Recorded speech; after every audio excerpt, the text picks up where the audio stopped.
So it's Mr. Subco here. I'm going to talk to you about mind mapping and how we might do it for history. So we need a piece of paper and we need two different colour pens and a marker or a highlighter. And what we're going to do is we're going to start building knowledge around a historical topic. A really good one, a really straightforward one would be the Tudors. And we can start to build up our knowledge of the Tudors onto this mind map. So a good place to start, really straightforward, is Henry VIII. Students really remember Henry VIII. There's lots of information we can attach and then we can explore different bits of information around them.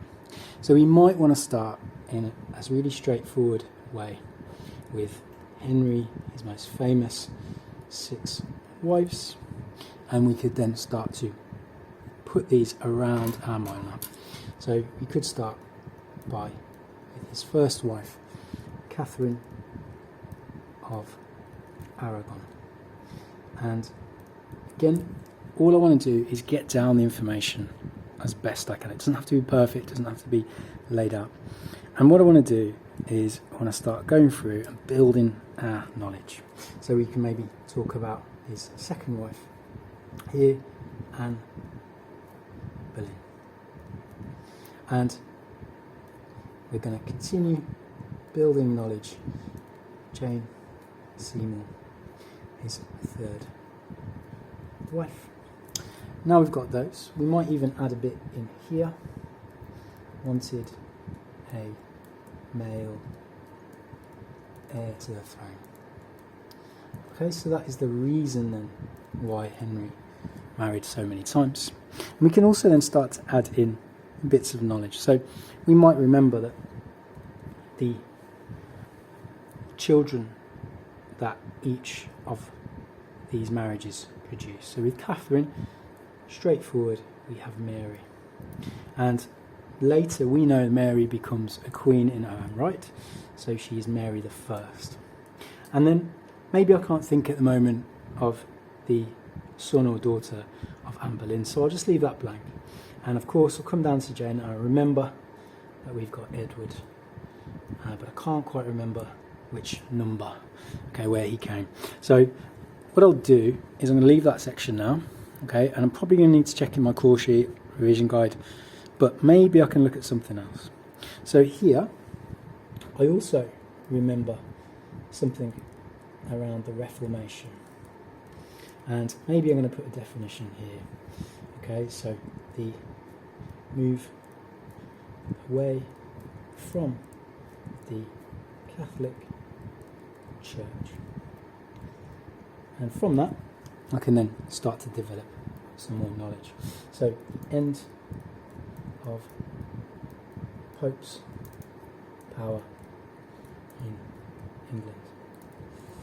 And we're starting to build up our knowledge here, and we've got a new sort of arm of our mind map here. Now, let's say I filled this, and there were definitely more areas we could come into for the Tudors, including other kings and queens. Really important, of course, Elizabeth I, and we can look at some of the things that were important here. Spanish Armada being one. And you might start to look at that and think there aren't any dates there isn't any detail. So we can start to build that now.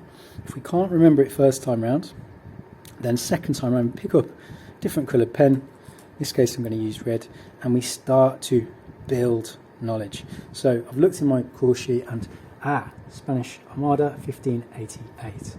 Okay, Elizabeth comes to the throne in 1558. Alright, ends in 1603. Okay, so we have a long reign there. We've checked that, we've got that information from our core sheet. So we come back down here, what else can we add in? We've got Mary I, Catherine of Aragon, well, Anne Boleyn here, and because we've done our revision and we thought about it, it's Elizabeth I, of course. And actually, if we wanted to, we can even link this information to that by drawing an arrow. Okay, and then we go down here, we've got Edward. We said we couldn't remember where he comes in the lines of succession. but we've looked it up and we found out it's Edward VI. And we can draw another line off, and we found out that he was Protestant, whereas Elizabeth was also Protestant, but we found out that Mary I was a Catholic. And so what we can see now is the same information but with more detail, and we're going to work our way around. We might even start to add in extra lines here. So we haven't got anything on Edward, so we might look at his reign too. All right, and therefore what we can do is, by going from our own knowledge, we can look at areas that we know well, and then we can check that own knowledge using our core sheets, using our revision, and adding that in a different colour. What you can then do at the end is use a highlighter to really pick out some key knowledge, things that you feel are worth revising or remembering for your end of year exams. Okay, so you could also then go through and pick out, I need to know something about the Spanish Armada, important knowledge there. I need to know about Anne Boleyn and Elizabeth. So you're adding more knowledge as you go through. Hope that's helpful, and it'd be really great to see you guys using this revision technique for your history revision and for your other subjects. It applies itself really well to your other subjects too. Thanks for listening, and have a good rest of your day.